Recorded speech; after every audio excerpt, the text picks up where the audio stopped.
Hola a todos, mi nombre es Pablo Veloso, muchos de ustedes ya me conocen, y en esta ocasión voy a hablar acerca de las diferencias que hay entre las distintas escuelas de no dualidad. Voy a tratar de hablarlo con términos sencillos, de manera que toda persona, por ejemplo, todas las personas que participan de estos nuevos grupos de Facebook que hemos hecho, de Vivir sin Sufrir, y también de diálogos sobre la vida y la espiritualidad, puedan comprenderlo. A veces caer en términos demasiado técnicos solo sirve para que ciertos eruditos puedan sentirse muy contentos de que son especiales. Vamos a hablar de la no dualidad, que es algo que si visitan el grupo frecuentemente van a ver que es un tema que constantemente se cita. Ah, y esto es no dual, ¿qué opina la no dualidad? Viéndolo desde un punto de vista no dual, pero quizás muchos de nosotros no estamos empapados en esa terminología y no tenemos mucha idea de qué es no dual, qué significa, si es lo mismo ser no dual o ser, como le dicen otros, monista. Monista quiere decir mono, uno, como la palabra monje, mono, monje, uno. No es lo mismo decir todo es uno que decir todo es no dual. Bueno, vamos a ir un poquito más atrás en este término y vamos a ver de dónde viene. La cuna de esta expresión es la India, como de tantas otras cosas. No es la cuna exclusiva, me refiero a que esta manera de decirlo es propio de la India. La India tiene una cultura muy muy antigua que se ha mantenido hasta hoy pese a las invasiones que ha tenido de musulmanes, ha tenido griegos, ha tenido también árabes, ha tenido, bueno, han llegado muchas culturas a ellos, inclusive recientemente portugueses e ingleses que han hecho colonia en la India, como todos sabemos, con la historia de Gandhi y luego la independencia. Entonces, desde muy atrás, lo primero que aparece es algo que los hindúes le llaman la Sruti, que significa lo que se oye, un conocimiento que no es escrito. La escritura, en un sentido, nos ha complicado las cosas, porque cuando vemos una palabra escrita, nos parece que tiene forma, nos parece que comienza acá y acaba acá, y que la palabra esta está muy diferenciada de la otra. La palabra mesa, de la palabra silla, de la palabra sol, de la palabra persona o yo, o pronombres, adverbios y todo eso. Entonces, leer nos parece que avanzamos en una dirección, ¿no? Derecha, izquierda, derecha, como nosotros, o los judíos de derecha, izquierda, o los chinos creo que es de arriba a abajo, pero seguimos un lineamiento. O sea que lo escrito ha generado otro paso en las cosas.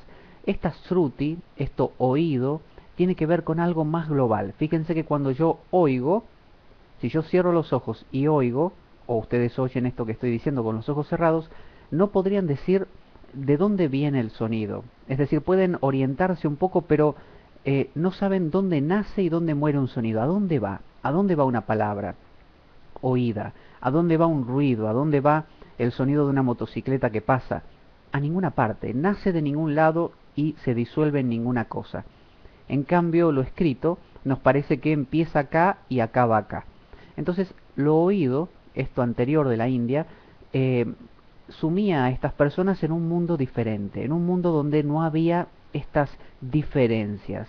Y empezaron a intuir, a sentir que todo era quizás una sola cosa, ¿no? Una unidad, que las plantas, los animales, las personas formaban parte de un todo que estaba conectado. Pero descubrieron también que si decían así, si decían, mira, todo es un todo conectado. Cuando uno dice es un todo, es lo contrario a nada. Entonces vuelve a haber una especie de dualidad. Si hay todo, tiene que haber nada. Si todos somos uno, esos todos siguen siendo partes, cosas.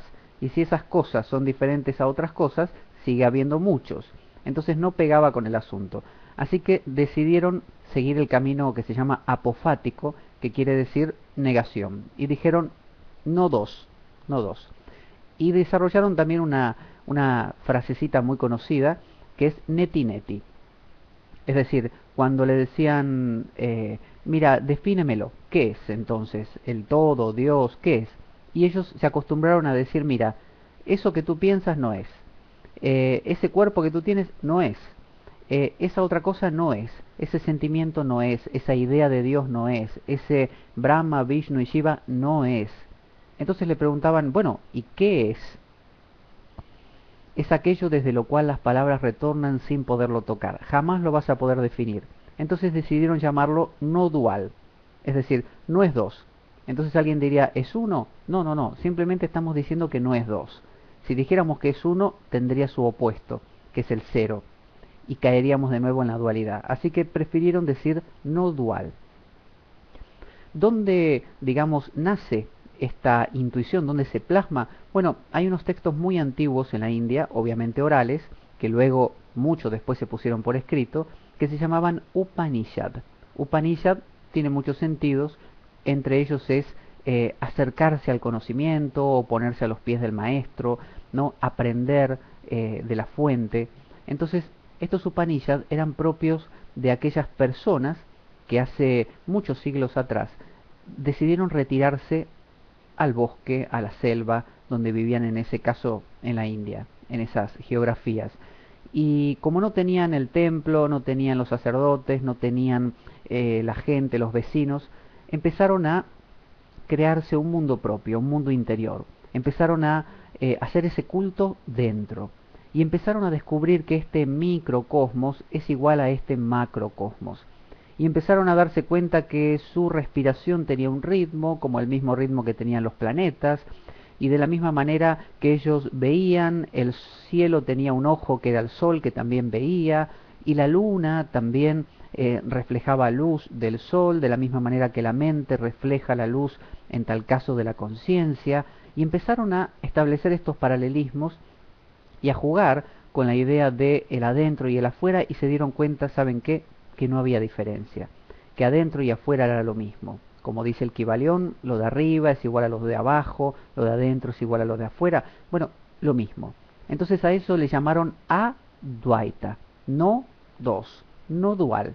Dijeron, acá no hay dualidad, es todo una sola cosa, pero no le podemos decir uno porque sería, como dijimos, el contrario de cero. Entonces le llamaron Advaita, no dual. Entonces hoy en día cuando se habla de la no dualidad, es esta, le llamaríamos intuición, este darse cuenta de que, mira, todo es lo mismo, todo es lo mismo. Ese todos no es tal, no hay todos. Y otras culturas le fueron llamando con otros nombres. Los budistas, por ejemplo, a esa totalidad, ¿no? Le llamaban el ta-ta-ta, ¿no? El ta-ta-ta. ¿Y qué significa ta-ta-ta? Bueno, cuando un niño pequeño empieza a hablar, ¿qué dice? Ta, ta, ta, ta, ta, ta. Es ese balbuceo. Es como decir, mira, como no te lo puedo explicar, te lo voy a decir con sonidos onomatopéyicos. Te lo voy a decir así. Podría haber usado el da, da o pi, pi, cualquier sonido que no sea nada. Porque si lo digo con una palabra que significa algo, ya lo estoy reduciendo, lo estoy demarcando y lo perdemos. Nuestro lenguaje siempre es dual. Si yo digo grande, está el chico. Si yo digo alto, está el bajo. Si yo digo lindo, está el feo. Si digo sabio, está el necio. Siempre hay otro. En cambio, si digo no dos, bueno, no hay otro. O sea, si uno le rebusca mucho, podría encontrarlo en opuesto. Pero es, digamos, lo más de lo más de lo más sutil que se pudo encontrar. Los Upanishads entonces son una colección de libros, pero orales, que desarrollan distintas temáticas interiores y van muy, es una filosofía muy muy refinada. Luego todo esto se plasma, luego de que haya un montón de historia y de pensadores, en algunos personajes emblemáticos.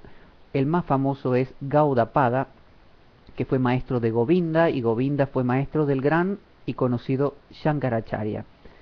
Shankaracharya es leído por muchísima gente y es seguido mucho en la India porque hizo unas reorganizaciones institucionales muy importantes y creó unos ashrams en distintos puntos cardinales, la orden famosa de los swamis, swami. Swami significa el que es el maestro de su swa, de su ser. Eso es un swami, no necesariamente alguien que use una túnica de swami, sino que tiene que tener esta condición, alguien que esté en concordancia con su swa, con su ser. Como también la palabra swástica significa el que adhiere, ástica, a su swa, a su ser. Y el símbolo es la famosa swástica que conocemos por Hitler. Sin embargo, la India ya tenía este símbolo muchísimos siglos antes y no lo usaban con ese sentido de Hitler, obviamente. Así que entonces, Gaudapada fue el que, digamos, desarrolló la idea más profunda llamada el Ayati Vada. Ayati Vada, que significa Ayati, sin nacimiento. Sin nacimiento. Vada, teoría, explicación. Entonces, la explicación de que nada nace. ¿Cómo puede ser esto? Yo estoy acá, tú estás ahí, existimos, pensamos, ¿no? El famoso cogito ergo sum. Si pienso, por lo tanto existo, ¿no? Soy algo.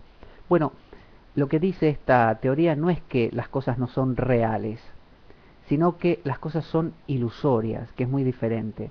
Cuando un mago hace un truco y saca el conejo de la chistera, ese sacarlo de la chistera, el conejo es real, la chistera es real, pero el sacarlo no es real, él no lo saca de la chistera, quizás lo saca de su manga o de atrás o de cualquier lado normal y natural y no mágicamente. Entonces es una ilusión. Entonces decimos, ¿es irreal? No, no, no, la ilusión es perfectamente real, la estamos viendo, pero es tiene ese sentido que el mago le quiso dar, que salió de dentro de la galera. No, sabemos que eso es una ilusión óptica, una ilusión para la mente. La mente está convencida de algo que no sucedió realmente. Bueno, de la misma manera, nuestros conceptos, la palabra yo, ¿no? Yo decido, yo hago, yo, nos hemos acostumbrado tanto, tanto, tanto que nos parece real. Sin embargo, el Ayativada lo que explica es que ese yo no existe, no es un hecho, no está ahí, son solamente palabras. Es como decir España, Francia, Italia o decir el número 5. Son conceptos, conceptos que los usamos, yo digo 5 dedos, pero acá están los dedos, pero el 5, ¿dónde está el 5? Es un concepto. Bueno, de la misma manera, el yo es un concepto, es un postulado, es una idea filosófica. Ah, existe el yo, vamos a creerlo, y lo creemos y lo usamos para todo, pero no existe. Eso dice la Chativada. Luego vino Shankaracharya, discípulo de Govinda, que a su vez aprendió con Gaudapada, y Shankara, bueno, escribió cantidad de cosas, viajó por toda la India, debatió con otras personas para justamente demostrar lo que sabía. Era una época donde uno iba con sus discípulos de lado a lado y se encontraba con otro maestro y discutían y el que ganaba se llevaba a los discípulos del otro. Fíjense cómo era. Así que Shankara era como el ganador total. No era el loser, sino el winner.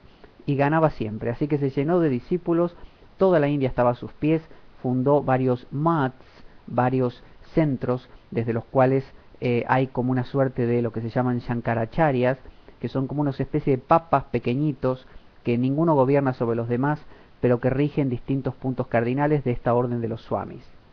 Entonces así uno escucha que este swami se llama Swami, no sé, Paravananda Saraswati, que significa río. Otro se llama Nananda, todos terminan en Ananda, ¿no? No sé, Shantananda Giri, que significa montaña, porque según de dónde venían. Entonces empezó todo un movimiento de Advaita.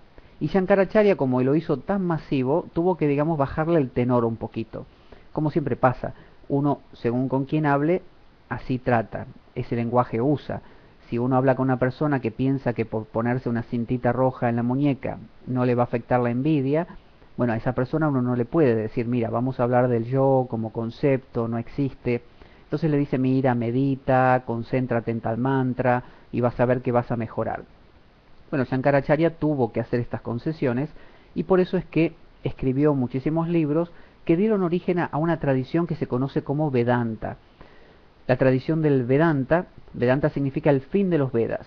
Veda es este conocimiento puro, puro, puro, muy antiguo de la India, que luego se va expresando como los Upanishad también, además de como otros textos, y en el Vedanta Sutra, es decir, el comentario que hizo Badarayana a los yogas, a los Brahma Sutras, perdón. Entonces hizo esos comentarios y eso es conocido como el Vedanta, que bebe de varias fuentes. Una de ellas es el Bhagavad Gita, que es este texto tan sagrado de la India, que es como la Biblia de los hindúes, texto muy interesante que ya hablaremos alguna vez. Bhagavad Gita, también los Upanishad mismos, y esta explicación de los Brahma Sutras que hizo Badarayana es como que es el manual, una especie de Tomás de Aquino, digamos, de la India, el manual que aclara todo lo que venía antes. Entonces empieza a aclarar términos, a explicar qué quiso decir ese sutra en ese momento, y entonces esas bases la han usado distintas corrientes de la India para explicar sus ideas. Después de Shankaracharya vinieron algunos más dualistas, como Ramanuja, que generó un dualismo intermedio. No era ni del todo no dual ni del todo dual, estaba en el medio. Y luego vino Madhvacharya, que sí fue completamente dual, ¿no? Con la figura de Krishna sobre todo, pero este saber de Shankaracharya, si bien fue perdiendo fuerza porque la gente nunca quiere algo no dual, sino que siempre quiere la promesa del mejoramiento, la técnica, el método. Así que bueno, se adaptó, pero persistió, siempre estuvo ahí. Luego, más cerca nuestro, apareció Ramana Maharshi, este sabio de Arunachala, muy conocido del sur de la India, que pasó toda su vida casi recostado en una litera, leyendo periódicos y revistas como de historietas, pero hablando de filosofía muy profunda que él había realizado sin ayuda de ningún gurú. Es decir, había realizado al Brahman, a lo infinito, y su perspectiva era totalmente no dual. Así que fue algo nuevo, nuevo para Occidente también, que empezaba después de todo esto de la Segunda Guerra Mundial, o entre medio, ¿no? Que dirigía su mirada a Oriente, como por ejemplo hicieron los nazis con Oriente también, como buscando un sentido a las cosas. Y muchos alemanes que buscaban justamente como Schopenhauer y todos ellos alguna sabiduría en Oriente, fueron a buscar ahí. El mismo Jung, Carl Gustav Jung, el psiquiatra suizo, dijo que Ramana Maharshi era un punto blanco, el punto más blanco de una hoja blanca. O sea, fíjense, lo nombró como algo completamente, pero puro e inmaculado. Pero bueno, Ramana Maharshi tenía la característica no solo de hablar con todo tipo de gente, desde la señora vecina de al lado, sino con el erudito. Así que uno lee sus escritos y a la señora quizás le habla en un lenguaje y al erudito en otro. Entonces, también acá se hacen concesiones. Y, y tiene un lenguaje muy hindú. Nosotros lo leemos y está lleno de palabras técnicas, palabras indias, que las entienden los hindúes prácticamente. Nosotros nos cuesta mucho más y si las entendemos con un sentido por palabra. Pero cada palabra en realidad es un abanico de posibilidades y eso presta a muchos malos entendidos. Pero bueno, por suerte para nosotros vino después Nisargadatta Maharaj. ¿Quién era? Miren, era un señor que vendía cigarrillos y los siguió vendiendo hasta que se murió y que vivía en su ciudad, creo que era Bombay, y ahí él tuvo unas vicisitudes, conoció a su maestro, le enseñó ciertas cosas, le dijo, tú eres el Brahman, métetelo en la cabeza, tú eres el Brahman, no lo dudes. Así que Nisargadatta empezó a hablar, él no era un Brahman como Ramana Maharshi de la casta sacerdotal, no, él era un hombre muy pobre, comerciante de cigarrillos, unos cigarrillos muy baratos, o sea que no tenía mucho dinero, su piel era oscura, o sea, representaba las castas más bajas de la India, pero tenía una buena particularidad, que era esta. Hablaba en nuestro lenguaje, es decir, no usaba palabras complicadas porque directamente no las conocía. Muchas sí, pero él solía hablar plano, nada de dioses, ni de Shiva, ni de Vishnu, ni de Kali, hablaba limpio, hablaba a la persona. Y eso a los occidentales les llegó mucho, y eso generó todo un movimiento acá en Occidente de, de no dualismo. Pero sin embargo, la corriente, piensen en esto, la corriente de Shankara, corriente antigua, que la fueron tomando muchas escuelas de yoga, como Sivananda y muchas otras así, Vishnudevananda, Satyananda, bueno, muchos monjes, es decir, la rama institucionalizada, como todo, como siempre pasa, lo institucionalizado se cristaliza. Y la gente va repitiendo como loro lo que aprendió de su maestro. Y lo repite, no lo vive, lo repite. Así que se armó toda una rama que fue la rama del Vedanta tradicional. En ellos vamos a escuchar cosas como por ejemplo, hay que practicar, hay que repetir el mantra, hay que meditar mucho, hay que purificarse, hay que, no sé, quemar karma, hay que tratar de no reencarnar. Bueno, todas esas ideas provienen de esta rama institucionalizada, que obviamente Shankara lo último que quería era eso, simplemente así se dio. Y hoy en día tenemos swamis de túnicas naranjas que nos hablan de la pureza, de que hay que meditar mucho, de que no es fácil alcanzar al Brahman, de que requiere mucho esfuerzo, muchas prácticas, mucho mantra, que requiere la iniciación de un gurú. Sin la iniciación de un gurú autorizado no se alcanza. Es decir, estamos expuestos siempre a la autoridad. Mientras que la rama de Nisargadatta es la rama que, tal como Ramana Maharshi, es la rama de alguien que lo vivió. Tú te levantas mañana y comprendes, y ya lo sabes, y lo contagias, lo cuentas, se lo dices a los demás. Eso es natural, es espontáneo, no perteneces a ninguna escuela, no necesitas fundar ninguna escuela ni nada, tú ya lo eres. Bueno, eso, imaginen, Jesucristo, no sé, en tal caso habrá sido Mahoma, que tuvo una experiencia, también santos y sabios de distintas épocas que les ha pasado así, como un Sócrates. ¿Qué les pasa? Bueno, los estigmatizan, los critican, los vituperan y en algunos casos los matan, como a Jesús o a Sócrates. Bueno, en el caso de Nisargadatta y muchos de esta línea que le continuaron, que hoy en día los conocen como Neo-Advaita, despectivamente, Neo-Advaita, o sea, Advaita nuevo, Advaita renovado, Advaita reciclado, no dualismo, pero como si lo propusiéramos así, vamos a quitarle todo lo que es esfuerzo, la meditación, que te duran las rodillas de tanto meditar, el mantra, la respiración, las posturas de yoga, la pureza en el comportamiento, vamos a quitarle los preceptos morales, vamos a quitarle, no sé, que seas vegetariano, todo, todo, todo, y nos vamos a quedar con la esencia, que es descubrir, comprender. Entonces los tradicionalistas de las líneas más Swami, más vedánticas tradicionales, muchos que están muy conectados con el Vedanta de un tal Vivekananda, que llegó a Inglaterra, al Congreso de las Religiones, hace ya un par de siglos atrás, y bueno, él presentó un Vedanta muy adaptado, como siempre se hace, a lo que hay acá, al cristianismo. Así que se cristianizó encima ese Vedanta. Así que vemos hoy en día muchos cultores de este Vedanta tradicional que son completamente puritanos, que hablan del Señor, ¿no? En vez de Brahman, el absoluto sin forma, no, el Señor, alcanzar a Dios, alcanzar al Señor, realizar a Dios. Es decir, caen en términos que no son propios ni siquiera de la India, son propios de Occidente, del cristianismo. Entonces, es lo más abundante. ¿Por qué? Porque la gente lo demanda más. Es decir, todo el mundo le gusta que le digan, usted tiene que hacer esto, esto, esto, esto. Y va a sufrir muchísimo, le va a costar mucho. Va a ser como sus compañeros que acá están sufriendo también. Fíjese, aquel que va más avanzado ya lo pasó. Usted lo va a lograr más adelante. A todos les encanta eso.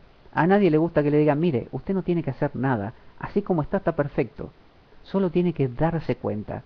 ¿Y cómo me doy cuenta? Solamente es darse cuenta. Si se da cuenta, se va a dar cuenta, y si no se da cuenta, no se va a dar cuenta y no pasa nada, porque usted ya es la totalidad. Eso es el Yativada. Esa es la pureza del Advaita, no dos.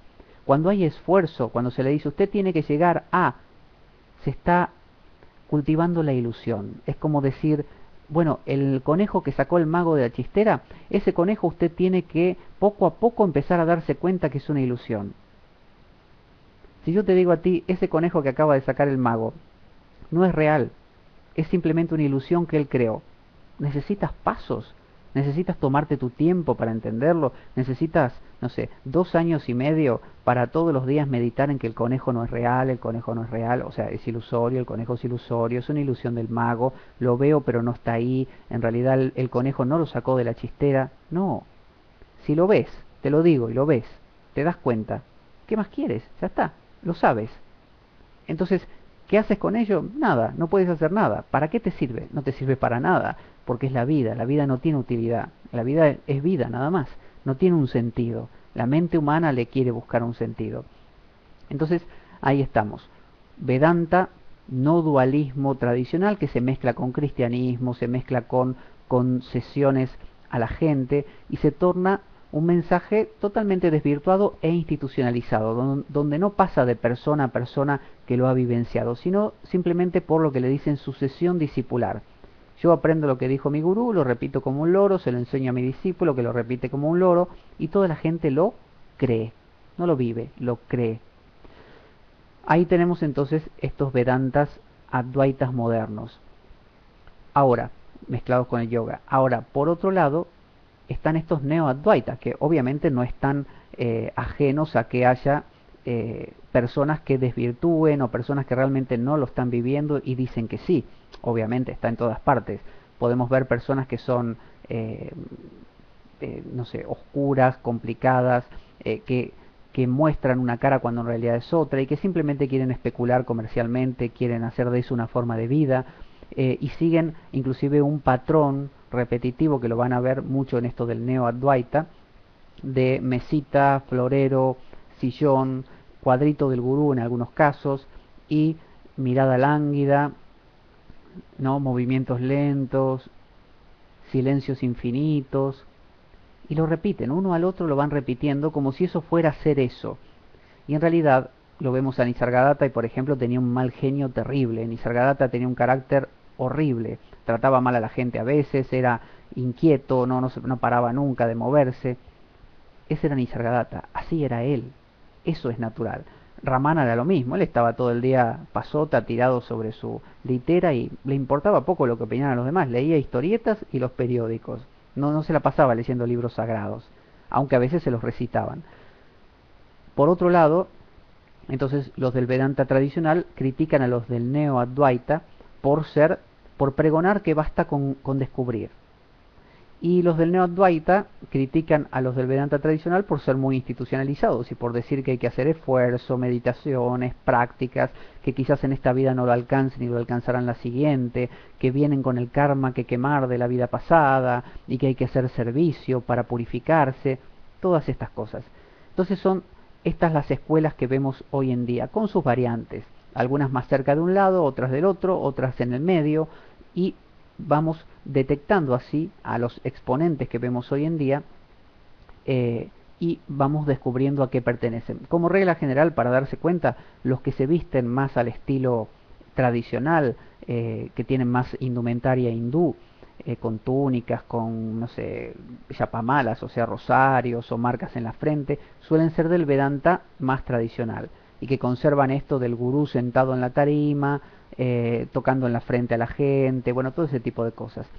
Y por otro lado, el neo-advaita, el advaita más renovado, lo vemos más en personas que se visten como cualquier otra, normal, que no hacen así aspaviento de su personalidad, de que son especiales, ni tocan a la gente en la frente, pero obviamente, como decíamos, también pueden ser perfectamente maleantes y personas que malversan lo que dicen vivir y no lo viven realmente. Entonces, hoy en día, Advaita tiene estas dos ramas que vemos, la rama tradicional, la rama neo-Advaita. Pero mi consejo para cada uno de ustedes, no seguir a nadie, no tomar la palabra de nadie como que sea verdadera. Cada una de las personas o de esos sabios antiquísimos de la India, y también fíjense que esta misma cultura también anidó en otras regiones, que ahora vamos a citar, pero se basaban en las preguntas, se basaban en ¿qué piensas tú? Tú me dices, ¿cómo alcanzo a Dios? Bueno, ¿quién es Dios? ¿Qué es alcanzar? ¿Quién alcanza? Esas eran las preguntas que se hacían. Era un descubrir. Y cuando tú lo descubres, ya está, lo comprendes. Es como que tú dices, sí, pero ¿cómo pudo sacar de la chistera al conejo?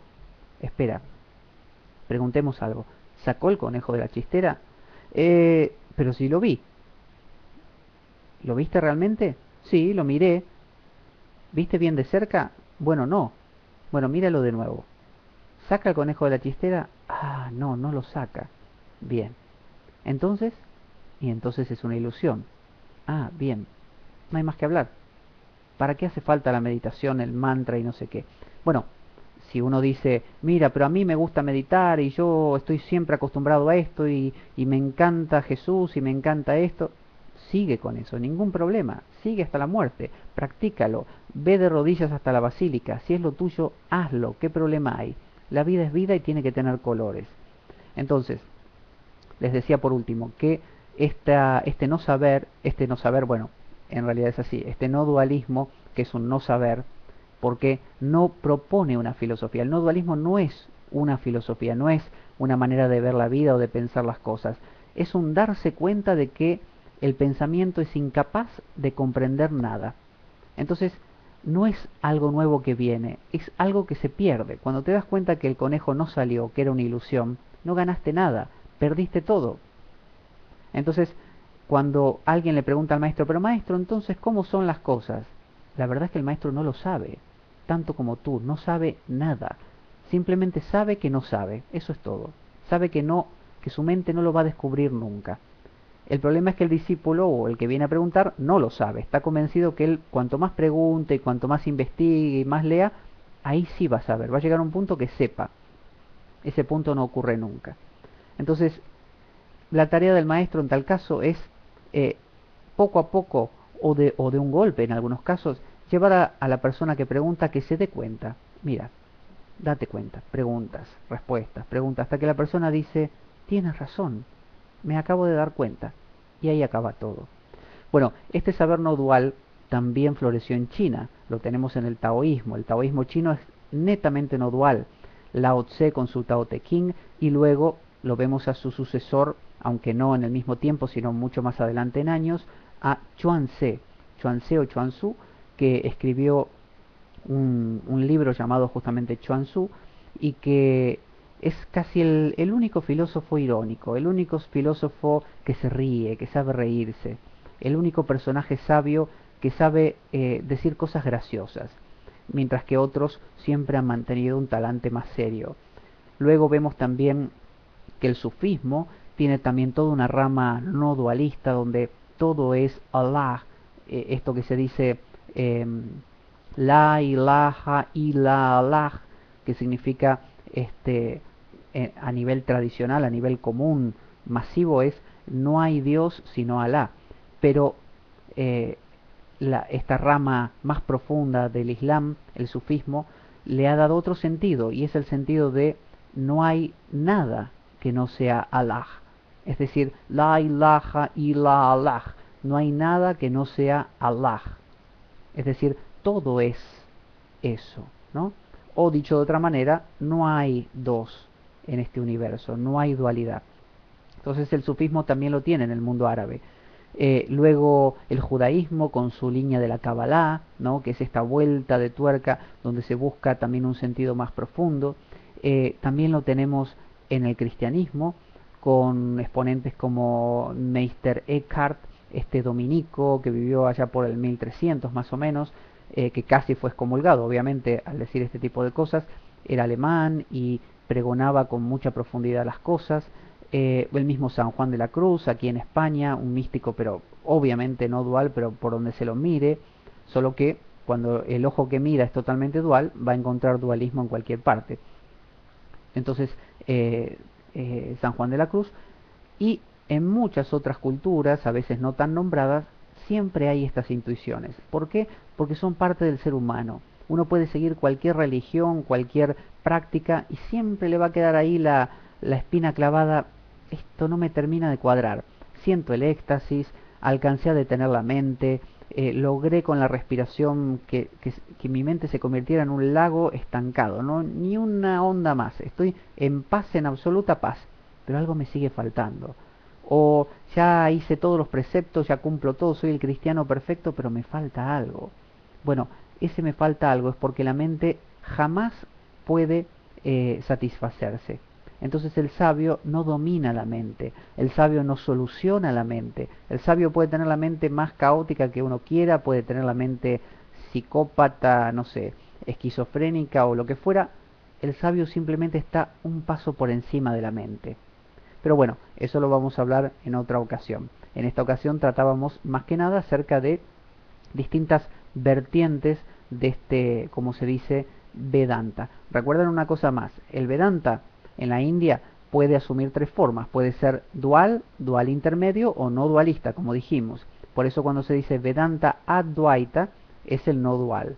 Y ese Advaita puede tomar la línea tradicional, la de los Swamis, que es más mezclado con otras cosas, con prácticas y con cristianismo, y más moralista y puritano, y luego el Neo-Advaita. Pero cuando hablan de Vedanta, fíjense que los Hare Krishna, que son netamente dualistas, se autodenominan vedánticos.